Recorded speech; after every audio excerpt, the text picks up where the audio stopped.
On a une sœur qui voulait partager son histoire avec nous. Il y a de cela quelques années, à l'époque, elle était en Afrique. Elle sortait avec un gars, et le gars et elle, tout allait bien, tout se passait bien. Mais la sœur avait les longs yeux. Elle avait une copine qui était toujours très apprêtée, très soignée. Cette copine-là, elle ne sortait pas avec n'importe qui. Hein.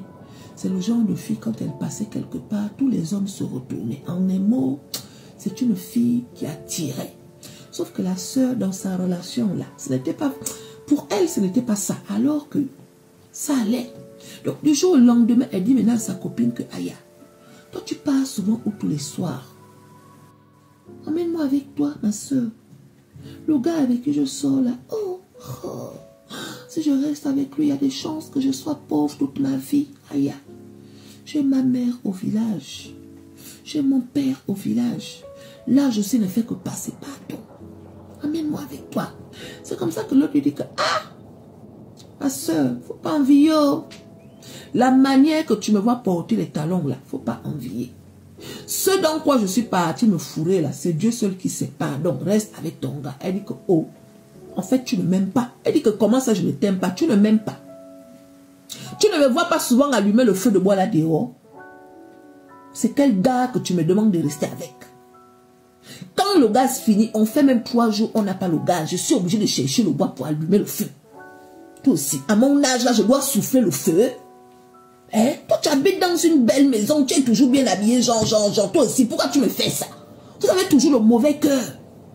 Tu es dans des bons circuits, tu es dans des bons réseaux, je te demande de m'emmener avec toi, tu me dis non, reste avec ton gars, c'est comment avec toi, non, ma soeur, c'est comment, emmène-moi avec toi. Si tu ne m'emmènes pas, ça veut dire que tu ne m'aimes pas. L'autre a dit non, au contraire. Si je ne t'emmène pas, c'est parce que je t'aime. Reste avec ton gars, il dit non. Si tu m'aimes, emmène-moi avec toi. C'est comme ça que l'autre a dit ok, il n'y a pas de souci. On va parler de ça la semaine prochaine. Quand la semaine prochaine arrive, c'est la soeur qui demande encore à l'autre que, mais Aya, tu m'as dit la semaine prochaine, non? L'autre a dit, oh oui, excuse-moi. L'autre l'a fuyé. Sauf que comme elle avait tellement insisté, c'est comme ça que l'autre a dit, ok, je vais te dire quelque chose. Moi, je travaille avec une personne. Cette personne me paye. J'ai beaucoup d'argent, mais elle dit que j'ai beaucoup d'argent. Sauf que, si c'était à refaire, je n'allais pas refaire ça. Mais bon, je suis dans ça. C'est comme ça que la soeur a dit qu'il n'y a pas de problème. Si tu es dans ça, c'est que c'est bon. Sinon, pourquoi tu ne quittes pas? Elle dit que, c'est difficile à dire. Mais bon, alors je vais te présenter à mon patron. Donc, elle a emmené la soeur chez le patron. Et le patron, c'est un monsieur en haut là-bas. Le patron a demandé à la soeur que, est-ce que tu l'as expliqué comment ça se passe? La soeur a dit non, je préfère que c'est vous qui lui dites.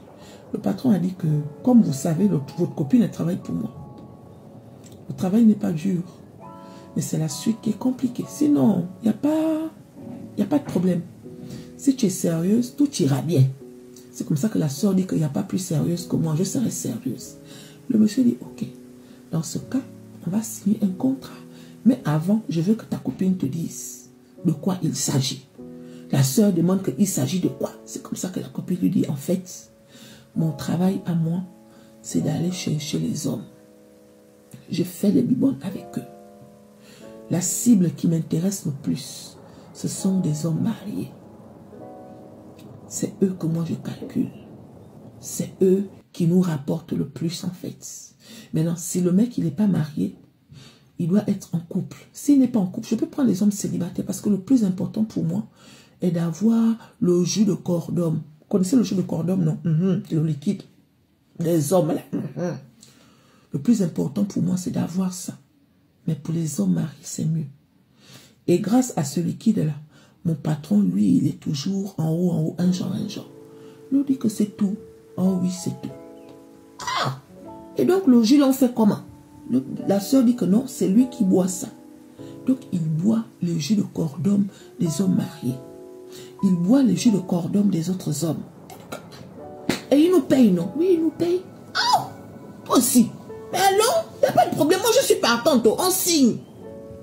Tu es sûr? Oh oui, on signe, les filles.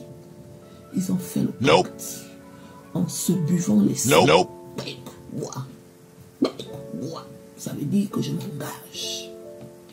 Commence maintenant le travail. Le travail, c'est de se promener, séduire les hommes, à travers les réseaux sociaux, dans les bars, dans tout ce que vous voulez là. Elles séduisent. Et après, vous partez faire les bibones. Pendant que vous faites les bibones là, elle fait en sorte que tu verses à l'intérieur. À chaque fois que quelqu'un verse à l'intérieur, la sœur, elle garde ça. Elle fait le tour en fait, le nombre d'hommes qu'elle va faire les bibones. Elle ne part pas se laver. Elle garde ça. Sauf que quand toi tu verses à l'intérieur, elle récupère quelque chose chez toi. Et quand elle part chez son patron, mes chéris, elles arrivent comme ça, non? Tu te déshabilles. Tu te mets sur un lit. Et tu t'allonges en tenue d'Adam et Ève. Étant allongé là, il y a quelque chose qui vient. Comme vous pouvez voir sur la photo là. Ce que vous voyez sur la photo là, ça sort des toilettes. Et ça vient te retrouver dans le lit. Quand ça te retrouve dans le lit là, ça rentre en bas là-bas. Pour aller boire tous les jus de corps d'homme que tu as récupérés durant toute la soirée. Chez tous les hommes avec qui tu as fait les bibornes là. C'est ça. Et une fois que le serpent là a bu le jus de corps d'homme là, l'homme avec qui tu as fait les bibornes, sa vie se gaspille. Ses affaires ne marchent plus. Tout ce qu'il a ne prend plus. Des fois, sa relation se gaspille. Tu vois le genre là en fait. Donc, il prend les chances en buvant le jus de corps d'homme des autres hommes. Mais la sœur, elle ne savait pas que boire le jus de corps d'homme là, c'est le serpent là.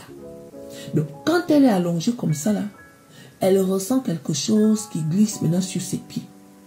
Elle a commencé à paniquer, genre, mais c'est quoi? Mais c'est quoi? Mais c'est quoi? On l'a dit, chut, tu as signé. Nope. Ce qui peut te sauver est de te calmer. Parce que si tu cries, ici on n'aime pas le bruit. Les personnes qui font le bruit ne partent pas d'ici vivantes. Donc tu as intérêt à te taire. Les filles, elles se tuent, mais avec la panique. Et le serpent là a bu le jus de cordon. Elle est partie de là, elle était stressée, elle avait peur, tout ce que vous voulez. Et la sœur dit que j'ai fait ce travail là pendant 4 ans. J'avais l'argent, j'avais les voitures, j'avais tout. Puis du jour au lendemain, j'ai fui. En fuyant là, je suis allée me cacher chez un homme de Dieu. Après l'homme de Dieu là, je suis partie chez les Noirs, un genre. Et du jour au lendemain, je suis venue ici en Europe. Sauf que quand j'arrive ici en Europe, à l'intérieur de moi, on me dit que mon utérus a disparu. En fait, elle a une maladie qui fait que son ventre se gonfle. Le ventre de cette fille-là se gonfle. Elle est comme une personne qui est anémie en fait. C'est même grâce à cette maladie-là qu'on ne connaît pas d'où ça vient là, qu'elle a réussi à avoir ses papiers. Donc c'est son histoire. Elle voulait sensibiliser que faites attention faites attention. J'avais ma petite vie avec mon gars. Mon gars n'était pas riche, hein, mais c'était un gars normal. Aujourd'hui où je vous parle même, le gars, il est même marié. Il a une femme avec ses enfants. Il a même réussi par rapport à comme il était avant. Sauf que moi, aujourd'hui, je ne ressemble à rien. Quand tu me vois, tu ne peux pas me fixer droit dans les yeux parce que je suis vide. Je fais peur. Et cette maladie-là l'a fait mourir à petit feu, en fait. Parce qu'elle-même, elle dit que je ne regarde pas la glace. Aujourd'hui, ça fait 5 ans que je n'ai pas regardé le miroir. Tellement je ne peux pas. Les yeux sont jaunes. Le ventre est gros comme ça, là. Mais chérie, tout le temps, on lui transfuse le sang. Depuis qu'elle a fui.